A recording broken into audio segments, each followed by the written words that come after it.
Knoder. La parole est à Christophe Marion.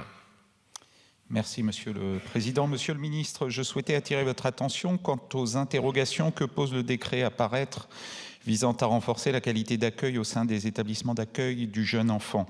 Bien que ce décret s'appuie sur le travail rigoureux de l'IGAS et de l'IGF, il continue de susciter l'inquiétude des gestionnaires de microcrèches et des élus, notamment de territoires ruraux, car ce futur décret ambitionne de supprimer une partie importante des dérogations accordées jusque-là aux microcrèches afin de rapprocher leurs normes d'encadrement de celles des petites crèches. Je salue sincèrement la volonté du gouvernement de garantir aux enfants un accueil de qualité, c'est évidemment absolument primordial.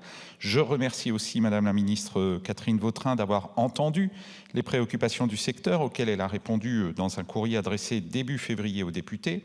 J'y lis que l'amélioration de l'accueil des enfants permettra une amélioration des conditions de travail des professionnels, préalable à une meilleure attractivité des métiers. Alors j'entends néanmoins, c'est un peu le serpent qui se mord la queue, puisque pour améliorer l'accueil des enfants, il est proposé de renforcer leur encadrement et donc de recourir à plus de professionnels, qui plus est mieux diplômés. Monsieur le ministre, vous qui savez que le secteur de la petite enfance manque d'au moins 10 000 professionnels, comment considérez-vous possible en pratique de procéder au recrutement demandé d'auxiliaires de puéricultrices? Selon l'IGAS, l'amélioration de la formation initiale des professionnels et le relèvement général du niveau de qualification ne pourront pas être atteints si la pénurie actuelle de professionnels n'est pas résolue. Elle préconise une augmentation très importante de l'appareil de formation et un travail sur les conditions d'attractivité et de la perception sociale des métiers. Est-ce que le gouvernement l'envisage? S'agissant des modifications envisagées pour l'accès à la direction des microcrèches, Mme Vautrin annonce que des mesures dérogatoires seront prévues pour permettre le maintien des personnels déjà en poste. Pourriez-vous me préciser la teneur de ces dérogations? Sous quelles conditions seront-elles accordées? Je vous remercie. Merci. La parole est à Monsieur le ministre chargé de la Santé et de l'accès aux soins. Monsieur le Président, Monsieur le député, donc je remplace la ministre de la Famille, Catherine Vautrin, sur cette question. Donc le projet de décret que vous mentionnez est important pour assurer la qualité d'accueil du jeune enfant. De nombreuses informations erronées ont cependant circulé. Il faut être très clair sur ce que prévoit ce projet de décret qui est actuellement examiné en Conseil d'État. Il a pour objet d'aligner les normes d'encadrement des microcrèches sur les crèches classiques de taille similaire et les petites crèches. Les microcrèches devront compter au moins un professionnel de catégorie 1 et l'accueil de moins de 3 enfants par un seul professionnel sous réserve qu'il soit diplômé. Par ailleurs, un directeur ne pourra pas exercer des fonctions de direction que pour 2 établissements maximum. Toutefois, il convient de rappeler que ce décret n'entrera en vigueur qu'à compter du 1er septembre 2026.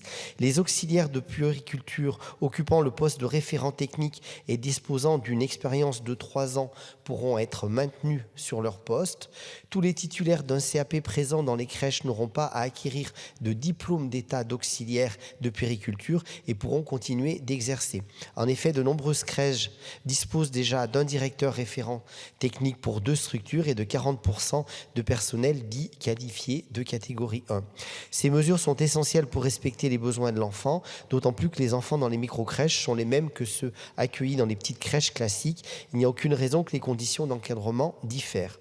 L'État n'abandonne pas les micro-crèches, il finance ces établissements, notamment par le versement aux parents du complément mode de garde.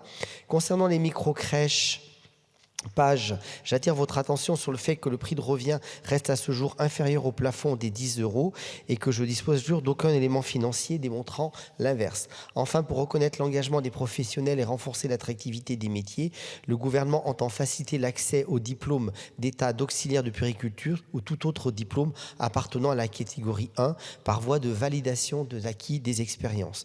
Le gouvernement est donc pleinement mobilisé pour accompagner ce changement qui doit conduire et qui doit être en faveur de nos enfants.